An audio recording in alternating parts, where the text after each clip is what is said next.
오늘 7월 마지막 주 우리에게 주시는 하나님의 생명의 말씀, 이 앞을 보고 함께 봉독할 텐데 히브리서 5장 5절로 7절까지 말씀입니다. 한 목소리로 봉독합니다. 또한 이와 같이 그리스도께서 대제사장 되심도 스스로 영광을 취하심이 아니요 오직 말씀하시니가 그에게 이르시되 너는 내 아들이니 내가 오늘 너를 낳았다 하셨고 또한 이와 같이 다른 데서 말씀하시되 내가 영원히 멜기세덱의 반차를 따르는 제사장이라 하셨으니 그는 육체에 계실 때 자기를 죽음에서 능히 구원하실 이에게 심한 통곡과 눈물로 간구와 소원을 올렸고 그의 경건하심으로 말미암아 들으심을 얻었느니라. 아멘. 오늘도 옆에 분을 보시고 이렇게 인사하겠습니다. 한 영혼 구원 위에 어떤 대가도 치르세요. 왕 같은 제사장으로 사세요. 독일의 신비주의자인 타울러가 하루는 어떤 거지를 만나서 축복했어요. 친구요, 평안하길 바랍니다. 그랬더니 거지가 이렇게 대답을 했어요. 난 하루도 평안하지 않은 날이 없어서 하나님께 감사합니다. 그래서 기가 막혀서 그러면 행복하세요. 그랬더니 거지가 또 말했어요. 난 불행해 본 적이 없어서 하나님께 감사한다. 타울러가 놀라서 물었습니다. 그게 무슨 뜻이요? 거지가 이렇게 말을 했어요. 날이 좋으면 좋은 것에 하나님께 감사했고 비가 와도 그 비를 주심에 감사했고 먹을 것이 내가 많은 것을 쓰레기라도 주었으면 그 넉넉한 것에 감사했고 배가 고파도 내 위장을 비워서 새롭게 하시는구나. 그래서 감사했어요. 하나님의 뜻이 나의 뜻이고 하나님이 모든 것을 내가 기뻐하라고 주신 것인데 내가 뭐 때문에 불행하다고 말해야 됩니까? 그랬어요. 그래서 이 타올라가 놀라서 그 거지를 바라보면서 이제는 좀 존경하는 눈초리로 바라보면서 물었어요. 도대체 당신은 누구시오? 나요? 나는 왕이지요. 이 기가 막혀서 그럼 도대체 당신의 나라가 어느 곳에 있어? 거지가 마지막으로 결론을 이렇게 내렸어요. 내 마음속에 있소이다. 할렐루야. 위대한 거지예요. 주님이 놀라운 말씀을 하셨습니다. 누가복음 17장 20절, 21절 두 절의 말씀을 앞을 보시고 함께 봉독합니다.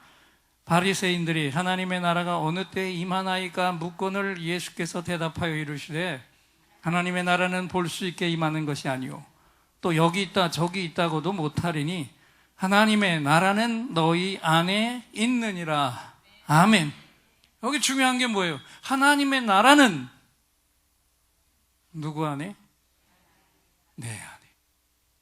하나님을 사모하고 사랑하고 그분의 임재를 정말 간절히 사모하는 그 영혼들의 심령 안에 오늘 하나님의 나라가 존재하고 있다는 거죠. 그리고 성경을 보니까 예수 그리스도를 믿음으로 영접하는 순간에 그분을 구세주로 주인으로 영접하는 순간에 우리가 다 하나님의 자녀가 되고 그것은 동시에 우리 한번 따라합시다. 내가 하나님 나라의 왕 같은 제사장이다. 네, 주님을 영접하는 순간에 우리 모두가 다 이 땅을 살아가고 있지만 왕 같은 제사장의 신분이 된다. 그래서 이제는 정말 가식으로 하지 마시고요.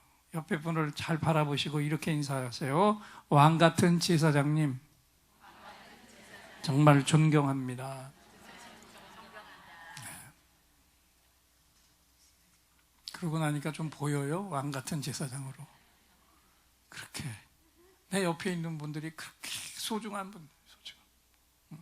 제사장이 어떤 존재입니까? 하나님과 인간의 중재자예요. 그러면 우리에게 왜 중재자가 필요하냐? 하나님은 정말 엄청난 사랑의 하나님이십니다. 자신의 목숨을 내어주실 만큼 사랑이 풍성한 하나님이신데, 그런데 동시에 뒤집으면 죄악에 대해서는 결단코 용서하지 아니하시고 가장 끔찍한 심판을 행하시는 공의의 하나님이세요. 출애굽기 34장 6절 7절 말씀을 앞을 보고 함께 봉독하겠습니다. 여호와께서 그의 앞으로 지나시며 반포하시되 여호와로라 여호와로라 자비롭고 은혜롭고 노하기를 더디하고 인자와 진실이 많은 하나님이로라. 인자를 천대까지 베풀며 악과 과실과 죄를 용서하나 형벌받을 자는 결단코 면제하지 않고 아합의 악을 자요선 3, 4대까지 보응하리라. 하나님이 사랑하는 자에게는 인애를 천대의 그 가문까지 다 베풀어 주시지만, 그러나 형벌을 받아야 될 자는 결단코 용서하지 않고 아합의 악을 몇 대까지, 3, 4대까지 보응한다고 그러셨어요. 그러면 우리가 저지르는 그 죄악의 이 끔찍한 심판을 3, 4대까지 행하신다고 하면 이 땅에 온전하게 살아남을 사람들이 어디 있으며 살아남을 가문이 어디 있겠어요? 모두 다 심판을 받아 지옥 속으로 떨어져야 되고, 그리고 그 심판의 두려움 때문에 하루하루를 전전긍긍하며 살 거 아니에요. 이걸 누구보다도 잘 알고 계시는 하나님께서 그 두려움과 죽음의 심판으로부터 벗어나게 하기 위해서 직접 이 땅에 세워 놓으신 존재가 누구였어요? 제사장이었어요. 그러니까 제사장은 우리의 죄로 인한 죽음의 심판을 제발 면하게 해주세요. 그래서 우리를 대신해서 제물을 들고 하나님 앞에 용서를, 사죄를 구하러 나갔던 존재였습니다. 그러면 이 제사장 중에서도 최고의 우두머리인 대제사장은 또 어떤 존재인가 보세요. 대제사장은 제사장들의 대표입니다. 그런데 한계가 뭐냐면 임기가 1년이에요. 그래서 매년 대제사장을 한 사람씩 따로 계속해서 세워서 감당하게 했는데, 이 대제사장이 하는 일은 일반 제사장이 하는 매일매일의 제사는 전혀 담당하지 않았고, 오직 하나, 1년에 단 한 번의 제사만 드리러 나갔는데, 그 한 번의 제사가 이스라엘 백성들에게는 가장 중요한 최고의 제사였습니다. 유대 달력으로 보면 7월 1일이 대속죄일입니다. 그날이 되면 이스라엘 백성들 전체가, 이방인들까지 그 땅에 사는 모든 자들이 다 성소에 나와서 엎드려 있고, 제사장들도 다 그 앞에 엎드려 있고, 오직 한 사람 대제사장만 지성소의 휘장을 열고 하나님 앞에 들어가서 이스라엘 백성들 전체가 1년 동안 저질러 모든 죄를 하나님 앞에 나가서 한 번에 다 용서받는 가장 큰 대속죄의 제사를 드리게 됩니다. 바로 이 제사 하나만을 담당하는 것이 대제사장이었어요. 그러니까 이 대제사장은 오직 이 한 번의 제사를 위해서 1년 동안 존재한 일꾼이었어요. 그래서 7월 1일 대속죄일이 되면 우선 짐승을 잡아서, 대제사장 자신도 죄인이기 때문에 먼저 자신의 몸에 피를 발라서 정결하게 하고, 그 피를 또 잔에 거룩하게 담아서 제물로 준비해가지고, 그리고 지성소의 휘장을 열고 들어가서 1년 동안 이스라엘 백성이 저지른 모든 죄를 자신이 다 어깨에 짊어지고 결국은 하나님 앞에 들어가서 사죄의 제사를 드렸습니다. 이때 이 지성소 안에는 오직 다른 사람은, 제사장 다른 사람도 들어갈 수 없고 오직 대제사장 한 사람만 들어가기 때문에 대제사장이 아는 제사장들과 이스라엘 백성들과 그 땅에 들어와 살고 있던 이방인들까지 모두 다 이 성소 밖에 뜰에서 기다려야 했습니다. 사실 우리가 그 장면으로 돌아가 보면 그 기다림은 모두가 다 숨 막히는 죽음의 기다림이에요. 왜냐하면 하나님께서 용서하시면 대제사장이 휘장을 열고 살아나올 거예요. 만약 용서하지 않으면 그 속에서 대제사장이 백성들을 대표해서 죽어야 합니다.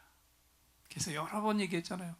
만약 그 속에서 죽으면 들어가서 건져낼 사람이 없으니까 대제사장만 들어갈 수 있으니까 이 대제사장은 그 제사를 드리러 갈 때는 발목에 끈을 묶고 들어갔습니다. 죽음을 각오하고 들어갔어요. 그러니까 지성소 안에서 이 대제사장이 제사를 드릴 때 밖에 있는 모든 백성들은 무슨 생각만 하고 있었을까요? 오직 한 가지 생각이에요. 하나님이 과연 우리 죄를 용서하실까? 용서하지 않을까? 저 휘장 안에서, 지성소 안에서 대제사장이 살아나올까? 죽어서 넘어졌을까? 이건 너무 중요한 일이었어요. 그래서 모든 백성들이 다 함께 숨을 죽어가며 대제사장이 하나님의 용서를 가지고 살아서 나오기만 기다렸던 제사, 이 제사가 바로 1년에 단 한 번 드린 대속죄일의 제사였어요. 그런데 여러분 한번 생각해 보세요. 이 제사에서 하나님이 용서하셨다 할지라도 이 용서는 기간이 얼마예요? 1년짜리밖에 안 돼요. 그게 한계입니다. 어렵게 용서받았지만 1년이 지나면 그 용서는 또다시 무용지물이 되어버리는 겁니다. 그래서 다음 해에는 7월 1일이 되면 또다시 다른 제사장이, 대제사장이 1년짜리 용서를 구하기 위해서 하나님 앞에 계속해서 들어갔어요. 구약의 대제사장은 1년짜리였어요. 그리고 그 용서는 1년짜리 용서였다는 것입니다. 그런데 길게 얘기했지만 오늘 신약 성경의 히브리서 기자는 뭐라고 말씀하고 있습니까? 우리 한번 같이 이 메시지를 앞을 보시고 함께 큰 소리로 읽겠습니다. 우리에게 위대한 대제사장이 있습니다. 그분은 우리의 죄를 완전하게 속량하신 분이며 1년짜리 용서가 아니라 영원한 속죄의 용서를 가져오신 대제사장이셨습니다. 단 한 번의 제사로 이 땅의 모든 죄인들의 죄를 해결해 버리셨으니까요. 그리고 이분은 따로 짐승의 피제물도 준비할 필요가 없었습니다. 왜냐고요? 자신의 몸을 아예 제물로 들고 나가셨으니까요. 할렐루야. 이 한마디로 예수님의 골고다 언덕 십자가 죽음을 이렇게 완벽하게 구약의 제사를 꿰뚫어서 선포하고 있어요. 그러면 여러분, 이렇게 증거하고 있는 이 땅에 가장 위대하시고 단 한 번으로 더 이상의 제사가 필요 없는 영원한 속죄의 제사를 드린 영원한 대제사장이 누구셨습니까? 누구셨어요? 예수 그리스도, 우리 주님이십니다. 할렐루야. 우리 주님께 한번 뜨거운 박수로 감사, 영광, 찬양을 올려드립니다. 예수님은 바로 나의 죄를 대신해서, 우리의 죄를 대신해서 하나님 앞에 나아간 대제사장이셨습니다. 심판받을 우리의 몸 대신에 자신의 몸이 제물이 되어서 목숨을 걸고 하나님 앞에 나아가 기어코 사죄의 용서를 받아가지고 나온 대제사장이셨습니다. 할렐루야. 그래서 그분의 십자가 죽음도 중요하지만 뭐가 그렇게 중요해요? 부활이 중요한 거예요. 대제사장이 지성소에서 죽어버렸으면 끝이에요. 용서는 날아간 겁니다. 그런데 이 예수님이 무덤 속에 들어가신 이후에 제3일에 어떻게 되셨다고요? 부활하셔서 영원한 대제사장이 우리 앞에 살아 나오셨다는 것은 우리의 모든 죄를 하나님께서 대제사장 한 번 죄 없는 그분의 죽음으로 죄값을 받으시고 용서하셨다. 이 확증이 부활입니다. 부활. 그래서 우리는 이 예수님을 믿기만 하면, 그분을 나의 구주로 주인으로 영접하기만 하면 그분이 얻어내신 이 모든 죄의 용서가 나의 것, 바로 나의 것, 내 것이 되는 줄 믿습니다. 우리 대제사장 예수님, 주님은 내 대신 내 죽음을 짊어지시고 내 가장 큰 죽음의, 지옥의 심판의 문제를 해결하신 나의 가장 소중한 대제사장이신 것을 믿으시기 바랍니다. 그런데 오늘 설교의 핵심은 이겁니다. 이 영원한 대제사장 예수님이 어떤 제사장이었다고 성경은 말씀하고 있습니다. 그분은 통곡과 눈물로 간구하신 대제사장이셨다. 할렐루야. 뭐와 뭐로요? 통곡과 눈물로. 히브리서 기자가 이렇게 증거하고 있는데 히브리서 5장 7절을 우리 앞을 보시고 한 번 더 읽겠습니다.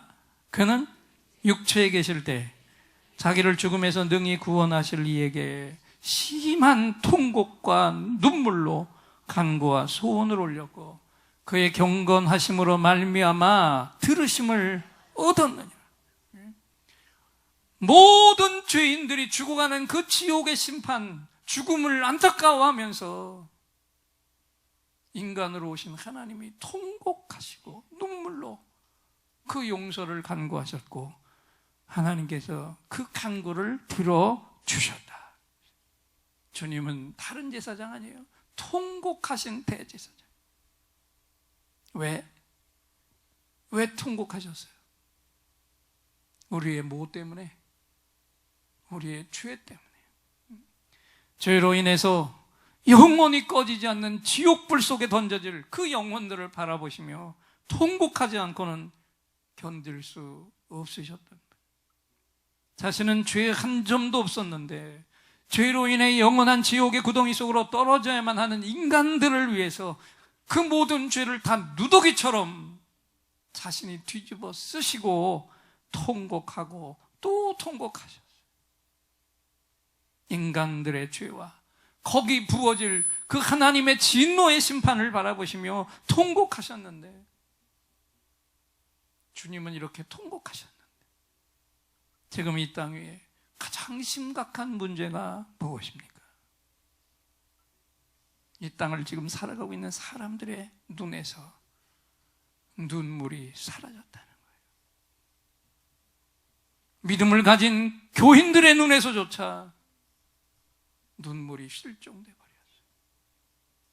울어야 하는데 울어야 할 때 눈물이 나오질 않아요. 아무리 울려고 쥐어짜도 눈물이 나오질 않습니다. 주님이 이 땅에 계실 때 세상을 바라보며 탄식하셨던 그 말씀 그대로예요. 마태복음 11장 17절 한 번 더 읽겠습니다. 이르되 우리가 너희를 향하여 피리를 불어도 너희가 춤추지 않고 우리가 슬피 울어도 너희가 가슴을 치지 아니하였다 함과 같도다. 여러분, 예수님이 왜 통곡하셨습니까? 당신 자신 때문에 통곡하지 않으셨어요. 자신이 아닌 다른 사람들, 이 땅의 죄인들 때문에 예수님이 통곡하셨어요. 저들이 스스로 풀어낼 수 없는 심판 때문에 통곡하고 또 통곡하셨어요. 그래서 우리 예수님은 우리의 대제사장이 되기에 충분하셨습니다. 할렐루야. 그래서 여기 또 중요한 진리가 선포됩니다. 오늘 나도 내가 아닌 다른 누군가를 위해서 내가 울 수 있다면, 할렐루야, 내가 그를 위한 대제사장이 되기에 충분하다는 것입니다. 아멘. 바로 내가 아닌 다른 누군가를 위해서 눈물을 흘릴 수 있다면, 그분의 영혼을 바라보며 눈물을 흘릴 수 있다면 나도 그분의 대제사장이 될 수 있어요. 그래서 질문합니다. 나는 지금까지 살아온 내 평생 속에서 내가 아닌 다른 사람들을 위해서 울어본 적이 있습니까? 있다면 언제 울어봤습니까? 또 울어봤다면 누구를 위해 울었습니까? 여기 있는 부모들은 다 내 자녀 때문에 울어봤죠? 아멘이시죠? 지금도 자녀 때문에 눈물을 흘리고 계신 분들 제가 잘 알아요. 정말 안타깝게 가슴을 치며 짜며 눈물을 흘리며 기도하는 어머니들, 오늘 그 눈물 지기를 바랍니다. 내 자녀의 문제를 위해서 통곡한 부모였다면 나는 누가 뭐래도 내 자녀에게는 주님 같은 대제사장이 틀림이 없습니다. 또 그 다음에는요, 또 누구 때문에 울어봤습니까? 배우자 때문에 울어보셨죠.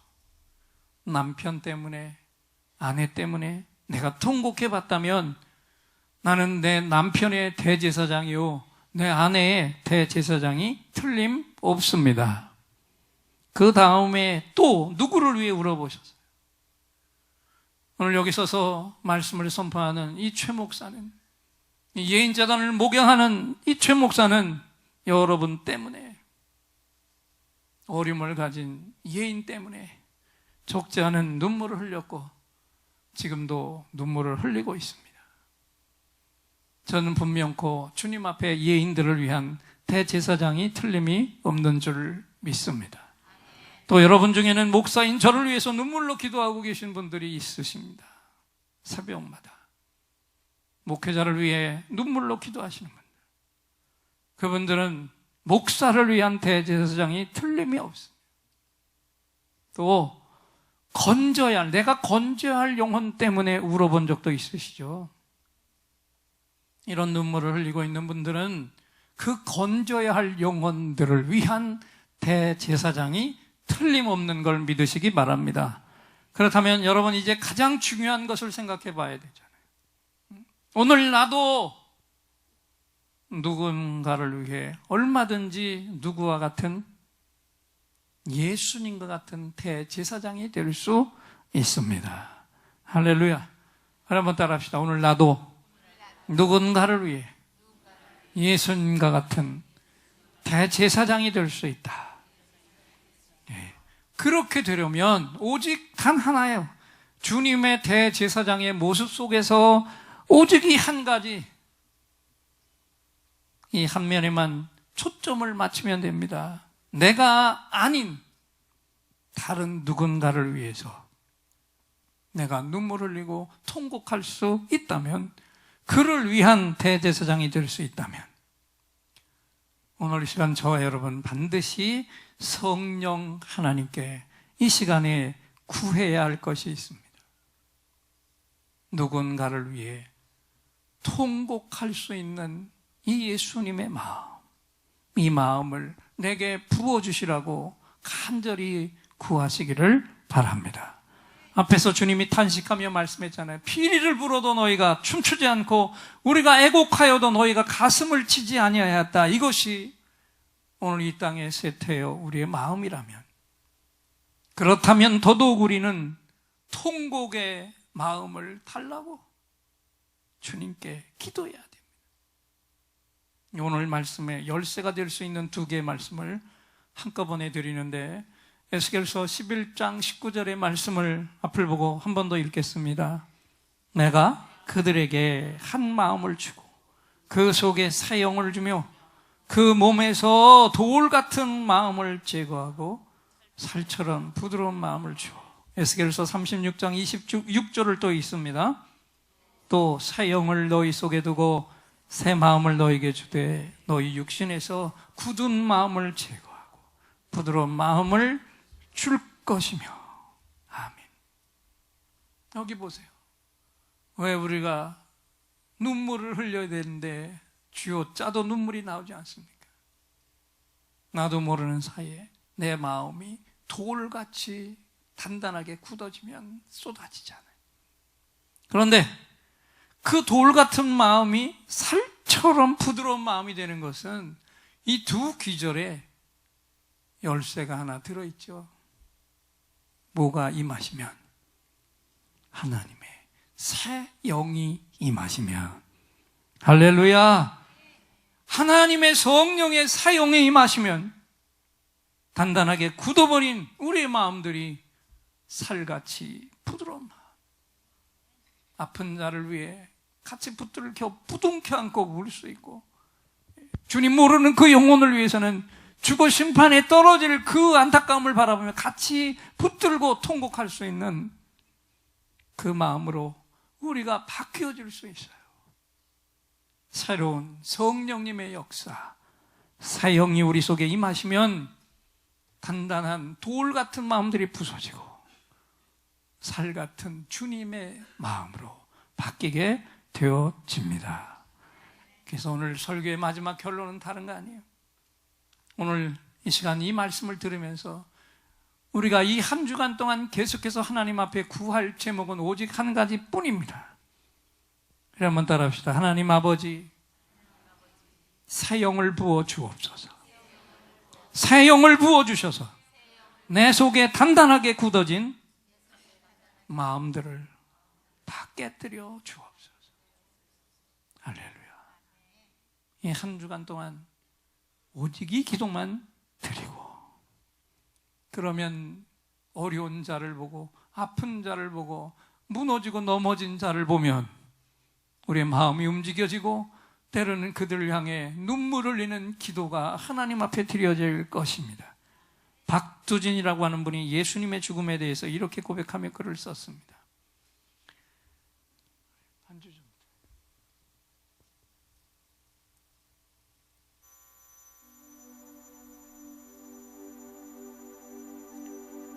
예수님의 십자가 죽음을 바라보면서 마지막 내릴 덮는 바위 같은 어둠을 어떻게 당신은 버틸 수가 있었는가? 뜬물 같은 지옥을, 불붙는 분노를, 애워내는 비애를, 물새 같은 고독을 어떻게 당신은 그 십자가 위에서 홀로 견딜 수 있었는가? 꽝꽝 쳐 못을 받고 창끝으로 찌르고 채찍질에 때리고 입 맞추어 배반하고 매어 달아 죽이려는 그 원수들을 어떻게 사랑할 수 있었는가? 어떻게 당신은 그렇게 강할 수가 있었는가? 파도같이 밀려오는 승리의 욕망을 어떻게 당신은 거절하며 버틸 수가 있었는가? 어떻게 당신은 그렇게 약할 수가 있었는가? 그리고 어떻게 당신은 이길 수가 있었는가? 방울방울 땀에 젖는 스스로의 핏방울로 어떻게 만민들이 살아날 줄을 알았는가? 어떻게 스스로 신인 줄을 믿었는가? 커다랗게 벌려질 당신의 두 팔에 누가 달려들어 안길 줄을 알았는가? 엘리 엘리 라마 사박타니, 엘리 엘리 라마 사박타니. 스스로의 목숨을 스스로가 메어달아 어떻게 당신은 죽을 수가 있었는가? 신이여, 어떻게 당신은 인간일 수가 있었는가? 아, 방울방울 떨구어지는 핏방울은 잤는데 바람도 죽고 없고 마리아는 우는데, 인자여, 인자여, 마지막 쏟아지는 폭포 같은 핏줄기를 어떻게 당신은 주체할 수 있었는가? 여러분, 이 수많은 질문의 대답도 한마디로 간단하지 않습니까? 주님은 마지막 이 골고다 언덕 십자가 위에서도 찔려서 온몸에 물과 피가 다 쏟아지는 그 시간 속에서도 순간순간 무엇을 구하셨기 때문에? 사형의 기름 부으심을 그 십자가 위에서도 구하셨기 때문입니다. 할렐루야. 하나님의 영이 임하면 영혼을 위해 울 수 있고 죽음의 고통도 이겨내는 줄 믿습니다.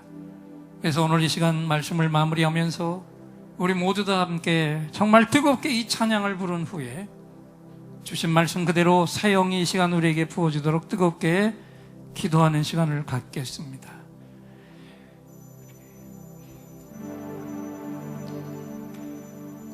한번 가사를 읽어볼까요?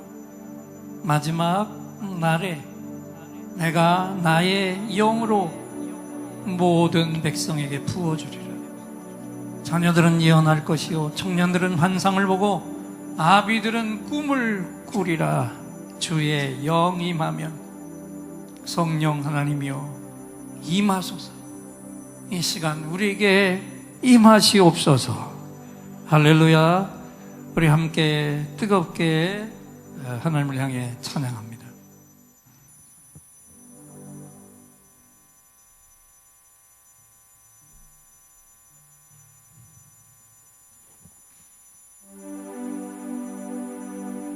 마지막 날에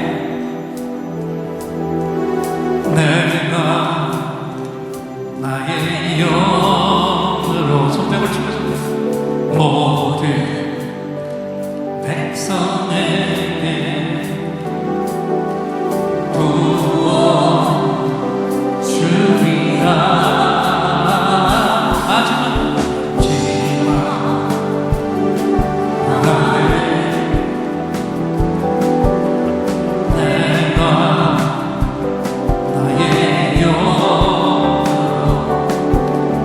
모든 백성에게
우리 두 손을 높이 드시고 성령이여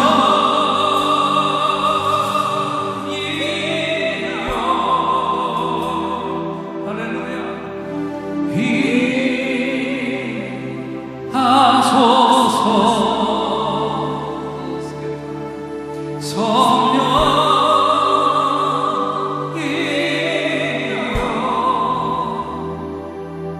우리에게 임하소서. 성령 하나님, 오늘 이 시간 우리가 받은 말씀이 무엇입니까? 이 땅에 제사장들 중에도 가장 위대한 대제사장, 1년짜리 용서가 아니라 단 한 번의 죽음으로 부활로 모든 영혼들을 위한 완전한 영원한 대제사장으로 우리 예수님이 죽으시고 부활하셨습니다. 그 사실을 믿는 모든 자들이 하나님의 자녀가 되고 왕같은 또 제사장이 되어서 누군가를 위해 주님처럼 통곡하고 눈물을 흘릴 수 있으면 끝없이 영혼들이 건져진다고, 우리가 바로 그런 대제사장으로 살아야 한다고, 그러려면 다른 것이 아니라 순간순간 성령 하나님 사형으로 우리 가운데 오시는 것을 구하라고 말씀하셨어요. 이 시간에 우리 두 손을 조용히 올려드리고 찬양만 하고 말씀 듣고 끝나는 것이 아니라 다시 한번 기도할 때 성령 하나님 이 시간에 우리 가운데 오시옵시고 이 성전 안에 운행하시고 내 속으로 강력하게 임재하시옵소서. 그래서 주의 마음이 부어지고 성령 하나님의 그 거룩하신 하나님의 성품들이 부어지고 주의 은사들이 부어져서 영혼들을 끌어안고 기도할 때 그들의 문제가 해결되고 질병들이 치료되고 그들의 문제가 해결됨을 통해서 하나님 앞에 돌아오는 위대한 역사를 이루시옵소서. 성령 하나님 이 시간에 충만히 임하시옵소서. 우리 할렐루야 세 번 외치고 통성으로 같이 기도합니다. 할렐루야 할렐루야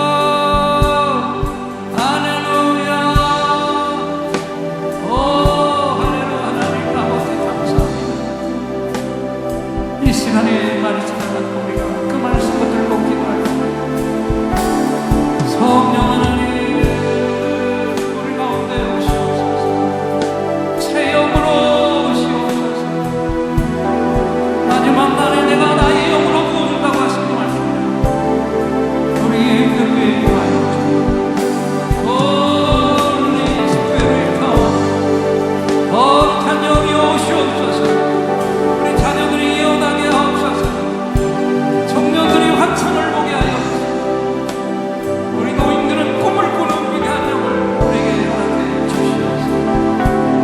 오늘도 우리가 예배드리고 만족하며 나아가는 것은 순종으로 우리 가운데 임하신 하나님의 위대한 역사를 주 앞에서 이루어내고 영혼을 구하는 대제사장이 되시옵소서. 하나님 감사합니다.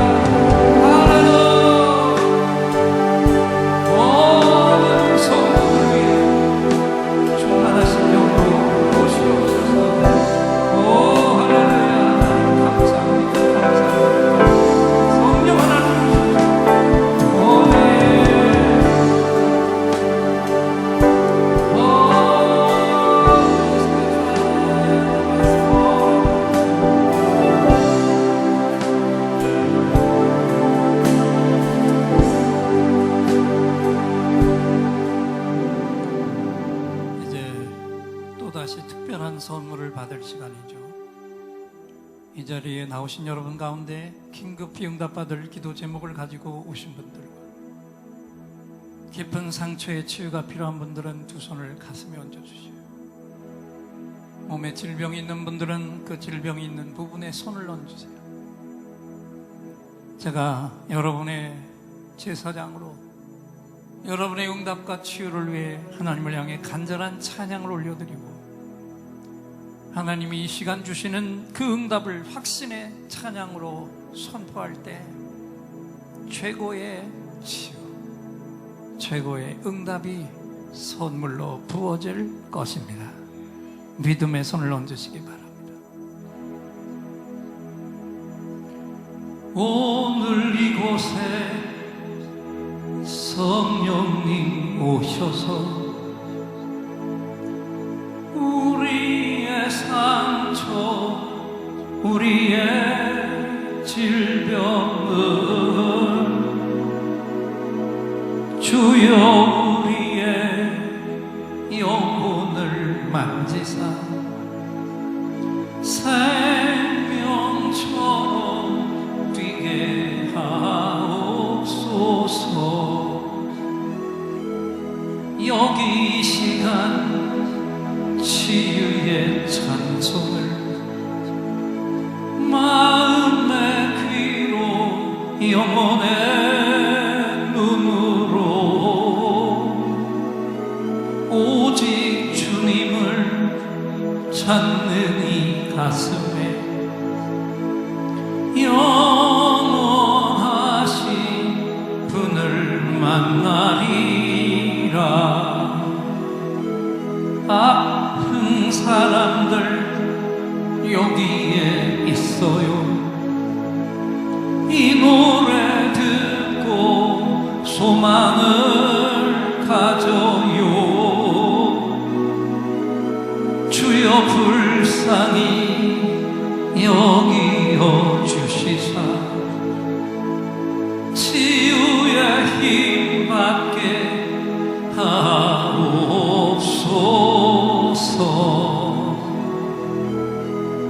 내가 너에게 치유를 주노라. 세상이 빼앗을 수 없는 치유를 너희의 아픔과 상처 하늘의 빛으로 치료하여 주노라. 일어나라 소망으로,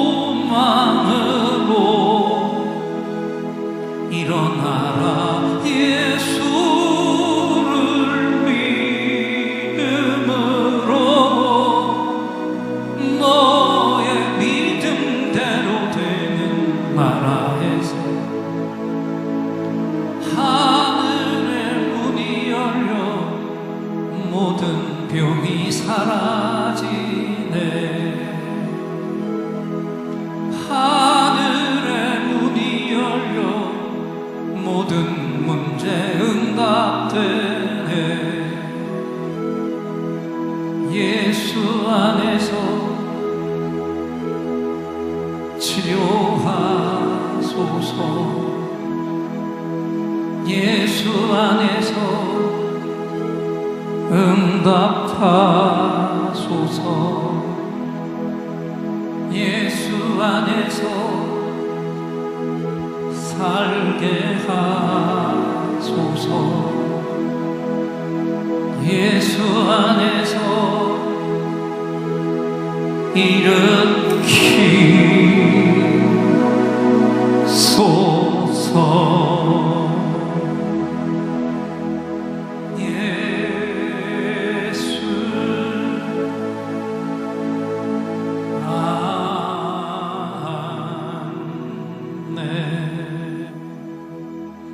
내가 채찍에 맞음으로 너희가 나음을 입었도다.